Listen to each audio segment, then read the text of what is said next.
యేసే పరిష్కారము అనుదిన Bible study కార్యక్రమం ప్రేక్షకులందరికీ యేసుక్రీస్తు వారి సర్వశ్రేష్ఠ నామమున వందనాలు. ప్రభువునందు ప్రియ దేవుని బిడ్డలారా, నేటి దినము డాక్టర్ కారుపాటి శ్యాంసాగర్ గారి ద్వారా బైబిల్ స్టడీలోని వాక్య ధ్యానమును కీర్తనల గ్రంథము నుండి ధ్యానం చేసుకుందాము. మీరందరూ బైబిల్తోనూ నోట్బుక్తోనూ సిద్ధపడి ఉంటే డాక్టర్ కారుపాటి శ్యాంసాగర్ గారు ప్రార్థన చేసి ఈ దినపు వాక్య పరిచర్య చేస్తారు. ప్రభువునందు ప్రియ దేవుని బిడ్డలారా, ఈ రాత్రికాలం వాక్య భాగం కొరకు ప్రార్థన చేసుకుందాం. వాక్య ధ్యానానికి ఎపిసోడ్ సహకారులు మాసాంతం వరకు కావాలి. ఈ మాసం చాలా తక్కువ మంది, ఈ 12 దినాల్లో 3 మాత్రమే వచ్చారు. మాసాంతం వరకు సహకారులు కావాలని ప్రార్థిద్దాం. ఒక ప్రత్యేకమైన అనౌన్స్మెంట్. 25 సంవత్సరాలుగా వాక్యోపదేశం చేస్తూ సువార్త ప్రకటిస్తున్న నేను సువార్తతో పాటుగా గుడ్ సమరిటన్ వర్క్స్ చేయాలని ఆశించాను. దానిలో భాగంగా క్లాప్స్ ట్రస్ట్ ప్రారంభించాను. క్లాప్స్ ట్రస్ట్ తరపున పిన్న వయసులో ఎవరెస్ట్ శిఖరాన్ని అధిరోహించిన మలవత్ పూర్ణ కుమారి సాధనపల్లి ఆనంద్ కుమార్ అనే బాలలను ఏలూరు తీసుకుని వస్తున్నాం.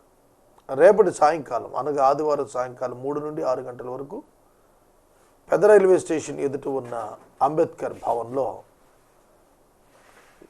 Attempt great things for mother India అనే కార్యక్రమాన్ని ఏర్పాటు చేశాం. ఈ కార్యక్రమానికి ప్రజాప్రతినిధులు, ప్రభుత్వ అధికారులు మరియు నగరంలోని అతి పెద్ద ప్రముఖ వ్యక్తులు పాల్గొంటున్నారు.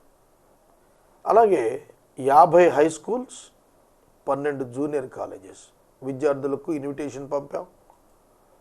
వారంతా కూడా 10th ఇంటర్మీడియట్ పిల్లలు రావాలని కోరాము. ఈ ప్రోగ్రాం కొరకు ప్రార్థించండి. అలాగే మీరు ఆసక్తి ఉన్నట్లయితే ఈ కార్యక్రమంలో పాల్గొనాలని ప్రేమతో ఆహ్వానిస్తున్నాను. వాక్య ధ్యానంలోనికి వెళ్లే ముందు ప్రార్థన చేసుకుందాం. మమ్మలను మిక్కిలిగా ప్రేమిస్తున్న మా ప్రియ పరలోకపు తండ్రి, మీ పరిశుద్ధ ఘననామమునకు వందనాలు, స్తోత్రాలు. ఈ రాత్రి మీ పాదాల చెంత ప్రార్థిస్తున్నాం. మీ కృపకే అర్థిస్తున్నాం. ఎపిసోడ్ సహకారాలను పంపండి. 13వ తారీఖు జరిగే కార్యక్రమంలో అత్యధికంగా యువత వాతావరణాన్ని అధిగమించి రాగలుగుటకు సహాయం చేయండి. నేటి వాక్య ధ్యానం మాకు దీవెనకరంగా ప్రసాదించండి. యేసు నామమున ప్రార్థిస్తున్నాం తండ్రి, ఆమేన్. ప్రభువునందు ప్రియ దేవుని బిడ్డలారా, దయచేసి మీ పరిశుద్ధ బైబిల్ గ్రంథాన్ని తెరవండి. కీర్తనల గ్రంథం 103వ సంకీర్తన 17వ వచనం నుండి చదువుదాం. గత దినం ఇక్కడ వాక్యాన్ని ముగించాం. ఆయన నిబంధనను గైకొనుచు ఆయన కట్టడలను అనుసరించి నడుచుకున్న వారి మీద, యెహోవా యందు భయభక్తులు గల వారి మీద ఆయన కృప యుగయుగములు నిలుచును. ఆయన నీతి వారి పిల్ల పిల్ల తరమున నిలుచును. ఇది మనం నిన్న చదువుకున్నాం. వివరిస్తుండగా సమయం పూర్తయింది. దీనిలో కొన్ని పదాలు మీరు గుర్తెరగాలి. ఒకటి, కట్టడలు అనుసరించుట, నడుచుకునుట. నిబంధన గైకొనుట, యెహోవా యందు భయభక్తులు కలిగి ఉండుట. అలాంటి వారి మీద దేవుని కృప తరతరాలు యుగయుగాలు నిలుస్తుంది. యుగము అంటే 1000 సంవత్సరాలు, ఒక యుగం అంటారు. యుగయుగాలు అంటే 1000 × 1000 అంటే ఇక అంతం లేదు. వారి పిల్ల పిల్ల తరములు. ఇక్కడ 2 కాలాలను గురించిన వివరణ ఉన్నది. యుగయుగములు అనే పదము పిల్ల పిల్ల తరమున అనేటువంటి పదం తీసుకోవాలి. యుగము యుగము, లేదా ఒక 1000 సంవత్సరాలు, 2000 సంవత్సరాలు అనుకుందాం. పిల్ల పిల్ల తరములు అనేటప్పటికి వచ్చేటప్పటికి మనం అర్థం చేసుకుంటే, కృపకు యుగయుగాలు అన్నాడు, పిల్ల పిల్ల తరములకు నిలుస్తుంది అన్నాడు. నీతి పిల్లల పిల్లల తరాలకు నిలుస్తుంది, కృప యుగ యుగాలు నిలుస్తుంది. ఈ డివిజన్ చూడండి ఒకసారి. కృప యుగ యుగాలు నిలుస్తుంది, ఇటర్నల్ లైఫ్. కృప ఇటర్నల్ లైఫ్ గురించి మాట్లాడుతున్నాడు. రక్షణ విశ్వాసము ద్వారా కృప చేతనే. ఒక్క మాట అర్థం చేసుకోండి, రక్షణకు ప్రధాన కారణం కృప, దానిని అందుకునే విధానం విశ్వాసం. అర్థమవుతుందా? రక్షణకు ప్రధాన కారణం కృప, దానిని అందుకునే విధానం విశ్వాసం ద్వారా. ఒక ఆహార పదార్థం అనుగ్రహించబడటం కృప అయితే, స్పూన్తో తీసుకొని తింటాం కదా, ఆ స్పూన్ విశ్వాసం. కృపను అందిపుచ్చుకునేది విశ్వాసం ద్వారా. విశ్వాసం లేకుండా కృపను చేరలేం. కనుక విశ్వాసము ద్వారా కృప చేత రక్షణ. రక్షణకు ఆధారం కృప. కృపను స్వీకరించేది విశ్వాసం ద్వారా. ఎప్పుడైతే విశ్వాసం ద్వారా కృపను స్వీకరిస్తామో రక్షణ కలుగుతుంది. ఆ రక్షణ కలిగిందో ఆ కృప, దాని పరిమితి ఎంత అంటే యుగ యుగాలు, 1000 into 1000 years, అన్లిమిటెడ్ ఇయర్స్, లెక్కించలేని కాలము, లెక్కించలేని కాలము. ఇటర్నిటీ అన్నారు, నిత్యత్వము అన్నారు. నిత్యత్వమున కృప భయభక్తులు కలిగిన వారికి, విశ్వసించిన వారికి, నిబంధనలోనికి వచ్చిన వారికి, కట్టడలను అనుసరించి నడుచుకునే వారికి దొరుకుతుంది. సాల్వేషన్ గురించి మాట్లాడుతున్నాడు. నిబంధన గైకొనుట అనగా faith in covenant.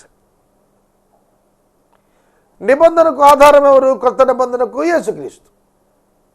Very simple. యేసుక్రీస్తునందు విశ్వాసము ఉంచిన వారు అని అర్థం.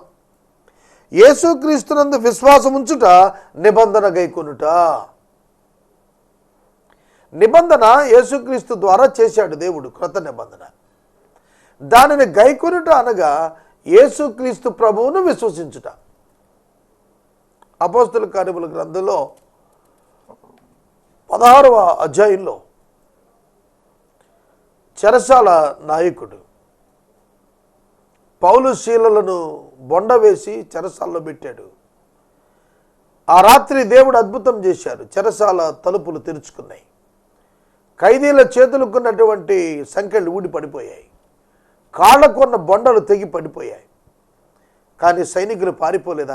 అక్కడ ఆ ఖైదీలు అక్కడే ఉన్నారు. ఖైదీల యొక్క సంఖ్యలు తెగిపోయాయి. ఆ యొక్క శతాధిపతి అనుకున్నాడు అందరూ పారిపోయి ఉంటారనుకుని చంపుకోపోయాడు. ఆ శతాధిపతిని పౌలు పిలిచి, అయ్యా మేమంతా ఇక్కడే ఉన్నాం, నీ ప్రాణానికి ఏ హాని చేసుకోవద్దన్నాడు. శతాధిపతి అడిగాడు, అయ్యలారా రక్షణ పొందుటకు నేనేం చేయాలి? ప్రభువు అయిన యేసుక్రీస్తునందు విశ్వాసం ఉంచమన్నాడు.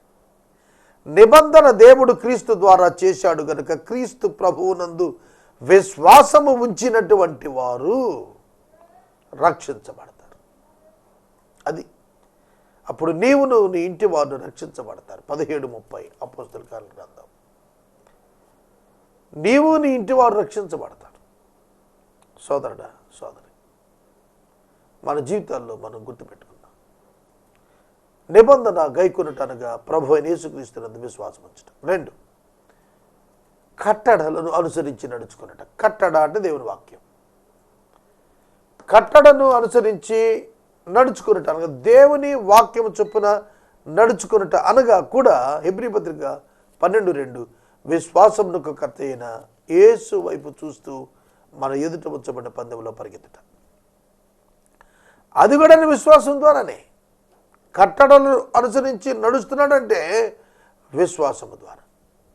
విశ్వాస యాత్ర చేయుట ఎవరు ప్రారంభిస్తారు? ఎవరు యేసునందు విశ్వసిస్తారో, ఎవరు విశ్వాసముతో జీవిస్తారో వారు నీతిమంతులుగా తీర్చబడిన వారై యుగ యుగములు కృపను పొందిన వారై దేవుని సన్నిధిలో ఉంటారు. దేవుని సన్నిధిలో ఉంటారు. దేవుని యందు భయభక్తులు కలిగిన వారు వీరే. కనుక వీరికి ఏం దొరుకుతుందట?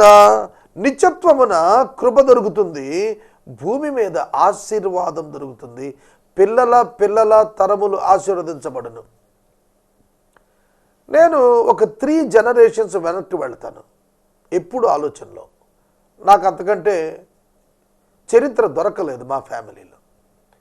మా నాయనగారు హెడ్ మాస్టర్గా పనిచేశారు, మా తాతగారు డినరీ చైర్మన్గా పనిచేశారు, వారి తండ్రి గారు పాస్టర్గా పనిచేశారు. అంటే మా గ్రాండ్ ఫాదర్, నాకు గ్రేట్ గ్రాండ్ ఫాదర్, మా ముత్తాత, ఆయన యేసుక్రీస్తు ప్రభువుని అంగీకరించాడు. ఫస్ట్ పాస్టర్గా వచ్చాడు ఆయన సిఎస్ఐ చర్చిలో. వారి తండ్రి పరిస్థితి నాకు తెలియదు, ఆయన ప్రభువులు ఎట్లున్నారో నాకు తెలియదు. కానీ డైరెక్ట్గా మా ఫాదర్ యొక్క గ్రాండ్ ఫాదర్ కృష్ణా జిల్లా మానికొండలో పాస్టర్గా చేశారు సిఎస్ఐ చర్చిలో.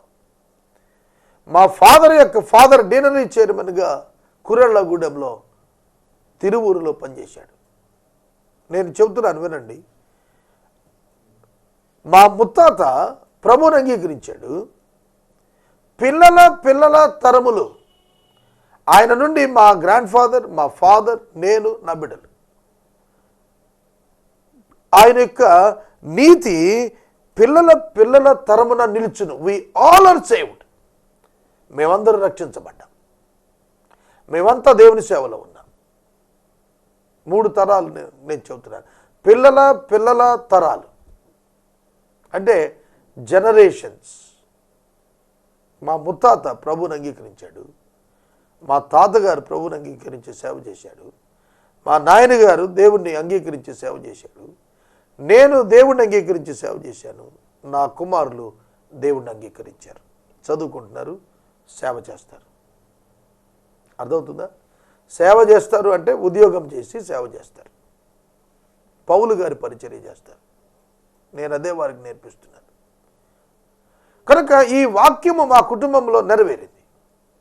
అలాగున రక్షించబడిన ప్రతి కుటుంబంలో కూడా ఇది నెరవేరుతుంది, ఉద్యోగ ధర్మాల్లో ఉన్న వారికి కూడా. నాకు తెలిసిన ఒక కుటుంబం ఉంది. ఆ కుటుంబం దేవునికి నమ్మకమైనటువంటి కుటుంబం. ఆ కుటుంబంలో ఐఏఎస్ అధికారులు వచ్చారు, ఇండస్ట్రియలిస్టులు వచ్చారు, ఖండాలలో వారి ప్రఖ్యాతిగాంచిన కుటుంబం. ఆ కుటుంబంలో వాళ్ళ బిడ్డలు ప్రపంచంలో నలుమూలలు ఉన్నారు. వారి యొక్క గ్రేట్ గ్రాండ్ ఫాదర్స్ వాళ్ళు చేసినటువంటి పని ఏమిటంటే, బ్యాప్టిస్ట్ సంఘాల్లో గుప్పుడు బియ్యం భోజనానికి ముందు తీసి ప్రభు సేవకుని కొరకు ప్రక్కన పెట్టి భక్తితో వారు విశ్వాసంతో జీవించారు. వారి కుమారులు తరతరాలు దీవించబడ్డారు. విద్యారంగంలో, ఉద్యోగ రంగాల్లో అభివృద్ధిలో ఉన్నారు. ఎందుకు నేను ఈ విషయాలు చెబుతున్నానంటే, దేవుని యొక్క వాక్యమును నమ్మినటువంటి వారు తరతరాలు దీవించబడతారు. యేసుక్రీస్తును నీవు అంగీకరిస్తే నీ బిడ్డలకు నువ్వు ఆస్తినివ్వకపోవచ్చు, కానీ నువ్వు దీవెన ఇస్తావు. ఇది నమ్ము. జీవితంలో గొప్ప విధానం వారికి దొరుకుతుంది. వారి జీవితాల్లో గొప్ప అవకాశాలు వారికి వస్తాయి. వారు నిజంగా ఆశీర్వదించబడతారు. దేవుని వాక్యం సత్యం. దేవుడు అబ్రహాముని పిలిచాడు, అబ్రహాము దేవుని నమ్మాడు. అబ్రహాము కుమారుడు ఇస్సాకు ఆశీర్వదించబడ్డాడు. ఇస్సాకు దేవుని నమ్మాడు, యాకోబు ఆశీర్వదించబడ్డాడు. యాకోబు దేవుని నమ్మాడు, యోసేపు ఆశీర్వదించబడ్డాడు. యోసేపును దేవుని నమ్మాడు, ఎఫ్రాయిము మనషేలు ఆశీర్వదించబడ్డారు. తరతరములు దేవుని నీతి నిలిచింది. కృప యుగ యుగాలు దొరికింది. మనం రక్షించబడుటే కాదు, భూమి మీద మన యొక్క జీవితాలు ఆశ్చర్యకరంగా హెచ్చించబడతాయి, దీవించబడతాయి. మన గొప్పతనం వలన కాదు, మన ప్రభువు యొక్క కృప వలన, మన ప్రభువు యొక్క దీవెన వలన, యేసు విశ్వాసము ద్వారా అనుగ్రహించిన నీతి వలన మన పిల్లల తరాలు నిలుస్తాయి, నిలబడతాయి, సాక్షార్థంగా జీవిస్తాయి. తర్వాత వచ్చిన యెహోవా ఆకాశమందు తన సింహాసనమును స్థిరపరిచి ఉన్నాడు. ఆయన అన్నింటి మీద రాజ్య పాలన చేస్తున్నాడు. ఆయన నిర్మాణకుడు, సృష్టికి క్రియేటర్, కోఆర్డినేటర్, నిర్వాహకుడు, అండ్ ద ఓనర్, యజమానుడు. అర్థమవుతుంది? సకల దేశాల మీద, సకల రాజ్యాల మీద, సకల పరిస్థితుల మీద దేవుడు రాజుగా ఉన్నాడు. ఈ మాట మనం గుర్తుపెట్టుకోవాలి. యెహోవా సింహాసనం స్థిరపరిచాడు, అన్నింటి మీద రాజ్యపాలన చేస్తున్నాడు. అన్నింటి మీద అన్నప్పుడు ప్రభు ఆయనకు లోబడనది ఏది లేదని మనకు అర్థం. యెహోవా దూతలారా, ఆయన ఆజ్ఞకు లోబడి ఆయన వాక్యము నెరవేర్చు బలశూరులారా, ఆయనను సన్నతించండి. యెహోవా సైన్యాలారా, ఆయన చిత్తము నెరవేర్చు ఆయన పరిచారకులారా, మీరందరూ ఆయనను సన్నతించుడి. ఇక్కడ కొన్ని మాటలు చెప్పాడు. దూతలారా, దూతలారనే దేవదూతలు కాదు, సేవకులారా అని. బలశూరులారా, వాక్యము నెరవేర్చేవారు బలవంతులు అవుతారు. దానియేలు గ్రంథంలో చెప్పాడు కదా, ఆయనను ఎరిగిన వారు బలము కలిగి గొప్ప కార్యాలు చేస్తారు. దేవుని నామానికి స్తోత్రం. ఆయనను ఎరిగిన వారు బలము కలిగి గొప్ప కార్యములు చేస్తారు, బలశూరులు అవుతారు. 127వ సంకీర్తనలో యవన కాలమున పుట్టిన కుమారులు బలవంతుని చేతిలో బాణాల వంటి వారు అని అన్నాడు. దేవుని యొక్క బిడ్డలు, వారి సంతానం బలమైన బాణముల వలె తయారవుతారు. వాక్యము చొప్పున నెరవేర్చినందున అటివారే దేవుని స్తుతించగలుగుతారు. యెహోవా సైన్యములారా, ఆయన చిత్తము నెరవేర్చు పరిచారకులారా, ఆయన సన్నతించండి. ఇశ్రాయేలు జనాంగాన్ని చెప్పాడు. అందరూ ఆయన సన్నతించండి అన్నాడు. సర్వకార్యాలారా స్తుతించండి అన్నాడు. 104వ సంకీర్తనలోకి వెళదాం. నా ప్రాణమా యెహోవాను సన్నిధించుము. యెహోవా నా దేవా, నీవు అధిక ఘనత వహించిన వాడువు, నీవు మహత్యమును ప్రభావమును ధరించి ఉన్నావు. మహత్యము, ప్రభావము, ఈ పదం మనకి ఏమర్థమవుతుంది? మహత్యము, ప్రభావము. ప్రభావము ఇన్ఫ్లుయెన్స్, మహత్యము మహిమ, గ్లోరీ, ఈ రెండు ఆయన ధరించాడు. అంటే ఎవ్వరూ చెయ్యలేని కార్యాలు చేయగలిగిన వాడు మహాత్యము కలిగిన వాడు. అంటే చూడండి, ఈ వ్యక్తి అనారోగ్యంతో ప్రాణం కోల్పోయాడు అని నమ్మిన వ్యక్తులు తిరిగి సజీవులుగా నడుస్తున్నారు ఈ దినాన. ఈ వ్యక్తి పతనమైపోయాడు, బాగుపడడు అని ముద్ర వేసిన వ్యక్తి బాగుపడటం మనం చూడగలుగుతున్నాం.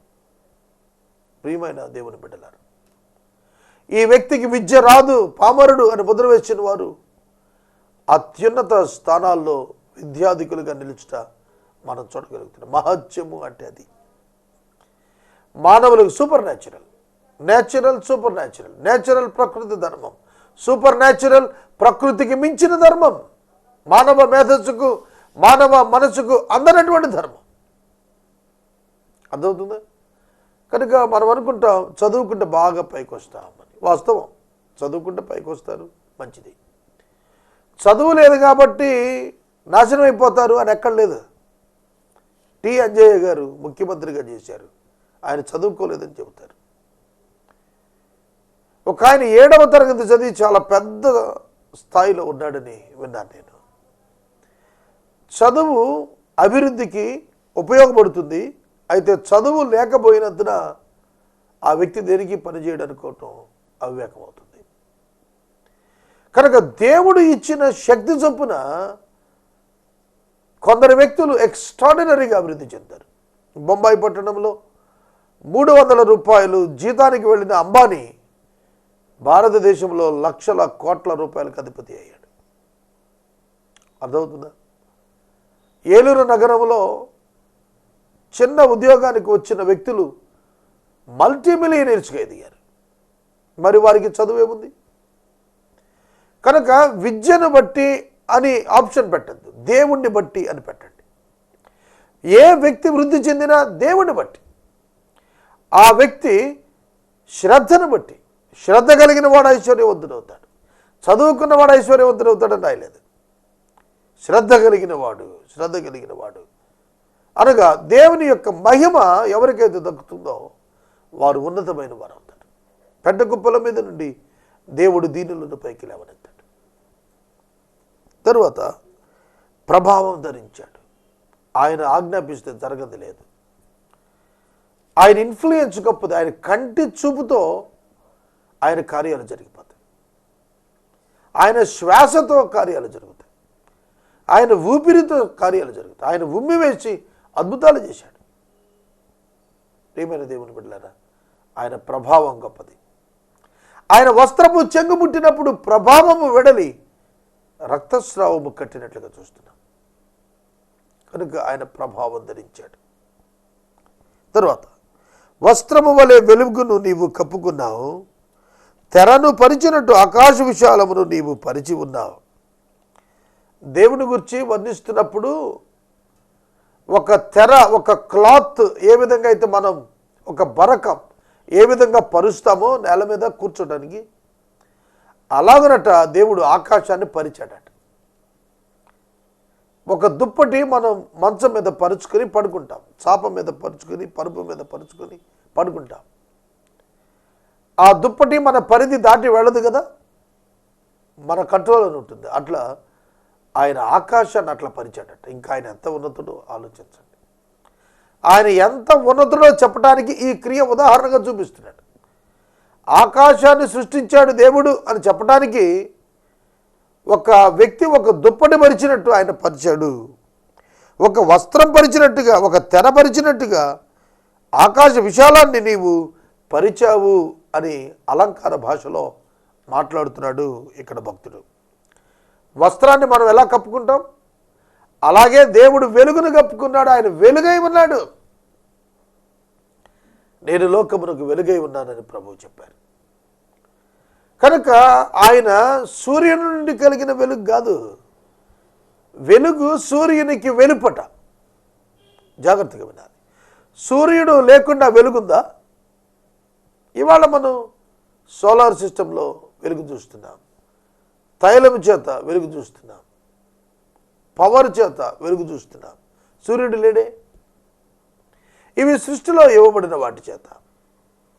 యేసుక్రీస్తు ప్రభు జన్మించినప్పుడు బెత్లెహేము యొద్ద గొర్రెల కాపరులు కాసుకుంటున్నప్పుడు పొలాల్లో అర్ధరాత్రి పూట దేవదూతలు ప్రత్యక్షమయ్యారు.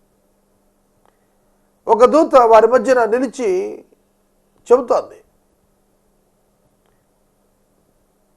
భయపడకుడి, మనుషులందరికీ కలుగుబోవు సంతోషకరమైన శుభవర్తమానం. దావీదు పట్టణమున రక్షకుడు మీ కొరకు పుట్టి ఉన్నాడు, ఈయన ప్రభువైన క్రీస్తు. ఈ మాటలు చెబుతుండగా వారి చుట్టూ వెలుగు ప్రకాశించును. అర్ధరాత్రి సూర్యుడు లేడు. అర్థమవుతుందా? వెలుగు ఉండెను. ఆదికాండం 1వ అధ్యాయం 1వ వచనంలో మనం చూస్తున్నప్పుడు ఆది యందు దేవుడు భూమి ఆకాశాలను సృజించాడన్నప్పుడు అక్కడ వెలుగు లేకపోయినా అన్నాడు. ఇర్మీయా గ్రంథంలో మనం చూస్తున్నప్పుడు 4వ అధ్యాయం 30వ వచనం అక్కడ వెలుగు లేకపోయినా అన్నాడు. వెలుగు ఉండెను, వెలుగు లేకపోయాను. వింటున్నారా? సాతానుడు పాపము పడినప్పుడు, లూసిఫర్ పాపము చేసినప్పుడు దేవుడు తనను మరుగు చేసుకొనగా అంధకారం చేత మరుగు చేసుకున్నాడు. ఆయన వెలుగై ఉన్నాడు, ఆయన అంధకారము చేత సృష్టికి దూరమై ఉన్నాడు. యేసుక్రీస్తు ప్రభు శిలువ ద్వారా మరలా తిరిగి ఆ వెలుగైన దేవుడు మానవుల యొక్క జీవితాల్లో ప్రవేశించాడు. మానవుల యొక్క జీవితాల్లో, హృదయాల్లో ఆయన ప్రవేశించాడు. ఆ వెలుగు మన ఆధ్యాత్మిక జీవితాలకు త్రోవ చూపిస్తుంది. ఆయన వాక్యమే వెలుగు. ఆయన వాక్యము మన పాదములకు దీపం, మన త్రోవలకు వెలుగు. కనుక సూర్యుడు చూపించే వెలుగు కాదు, ఆధ్యాత్మిక నీతి సూర్యుడైన యేసుక్రీస్తు మనకు వెలుగై ఉన్నాడు. ఆయన మనకు మార్గం చూపిస్తున్నాడు. జలములలో ఆయన తన గదుల దూలములను వేసి ఉన్నాడు, మేఘములను తనకు వాహనముగా చేసుకుని ఉన్నాడు, గాలి రెక్కల మీద గమనము చేయుచున్నాడు. అలగోరికల్ లాంగ్వేజ్ అంటారు దీన్ని. అలంకార భాషలో చెబుతున్నాడు, జలాలలో తన గదులను దోలాలు వేశాడు. అంటే అసాధ్యాలు కదా, జలాలలో దోలాలు. దోలం అంటే కర్ర, చెక్కతోటి వేసేది, ఐరన్తో ఇప్పుడు పోస్ట్స్ అంటున్నారు, అవి చేస్తున్నారు. మరి జలంతో ఎలా వేస్తాడు? అదే మానవుడికి అర్థం కాదు. అందుకని చెబుతున్నాడు, అంటే వాటర్ ఆయన కంట్రోల్లో ఉంది, మేఘాలు ఆయన కంట్రోల్లో ఉన్నాయి, విండ్ ఆయన కంట్రోల్లో ఉంది. తన వాహనంగా చేసుకున్నాడు, గమనం చేస్తున్నాడు, ఆయన తిరుగులాడుతున్నాడు, అంటే it is in his control. మనం కారులో తిరుగుతున్నాం అంటే కారు ఎవరి కంట్రోల్లో ఉంది? మన కంట్రోల్లో ఉంది. అలాగున ఆయన కంట్రోల్లో నీరు, గాలి, ఆకాశము, సముద్రము, మేఘములు ఉన్నాయి అని చెబుతున్నాడు. వాయువులు తనకు సేవకులు, అగ్నిజ్వాలలు తనకు పరిచారకులు, భూమి అన్నిటికీ కదలకుండానట్లు ఆయన దానికి పునాదుల మీద స్థిరపరచను. దాని మీద అగాధ జలాలు నువ్వు వస్త్రం వల్లే కప్పితివి, అగాధ జలములను వస్త్రం వల్లే కప్పితివి. మీరు గ్లోబ్ చూడండి, గ్లోబ్ మీద సముద్రాలు చూడండి, వస్త్రం కప్పినట్టే. భూమి మీద అగాధ జలాలు కప్పబడ్డాయి, వస్త్రం వల్లే కప్పబడ్డాయి. కొండలకు పైగా నీళ్లు నిలిచిన గద్దెంపుగా పారిపోయాను. ఇక 7వ వచనం దగ్గర నుండి మనం రేపటి వాక్య ధ్యానంలో ధ్యానిద్దాం. అగాధ జలాలు వస్త్రాల వల్ల కప్పి కొండలపైగా నీళ్లు నిలిచిన. ఇది రేపటి వాక్య ధ్యానంలో మనం ధ్యానం చేద్దాం. ఎపిసోడ్ సహకారులు కావాలి, దయచేసి ముందుకు రండి. రేపటి సాయంకాలం 3 గంటలకు అంబేద్కర్ భవన్లో జరిగే attempt great things for mother India అనే కార్యక్రమానికి మేము ఆహ్వానిస్తున్నాం. ఎవరెస్ట్ అధిరోహిత బాలలు ఈ కార్యక్రమంలో పాల్గొని వారు సందేశం ఇస్తారు. ప్రార్థన చేసుకుందాం. మనము ఇంతవరకు డాక్టర్ కారుపాటి శ్యామ్సాగర్ గారి ద్వారా బైబిల్ స్టడీలోని వాక్య ధ్యానమును కీర్తనల గ్రంథము నుండి ధ్యానం చేసుకున్నాం. ఈ కార్యక్రమం ద్వారా మీరు పొందుకునుచున్న ఆత్మీయ మేలులు ఒక ఉత్తరం ద్వారా మాకు తెలియచేయండి. మీ ప్రార్థనా మనవులు మాకు తెలియచేస్తే ఏసే పరిష్కారం కార్యాలయంలో ఏర్పాటు చేసిన ప్రత్యేక ప్రార్థనా శిబిరంను మీ కొరకు ప్రార్థిస్తాం. మీ కుటుంబ పక్షముగా ఒక ఎపిసోడ్ ప్రసారం చేయాలనుకున్నాడు మాకు తెలియచేస్తే మా సిబ్బంది మీ గృహాలను దర్శిస్తారు. ముగింపు ప్రార్థన ఆశీర్వాదాలతో ఈ కార్యక్రమాన్ని ముగించుకుందాం. ప్రార్థన.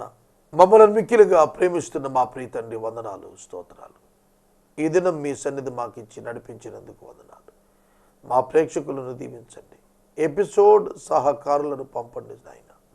ఆర్థికంగా కృపనివ్వండి. యేసు దివ్య నామములో ప్రార్థిస్తున్నాము తండ్రి, ఆమేన్. తండ్రి అయిన దేవుని ప్రేమ, కుమారుడనే యేసయ్య కృప, పరిశుద్ధాత్మని అన్యోన్య సహవాసం సదాకాలం మనందరికి తోడైండును గాక. ఆమేన్.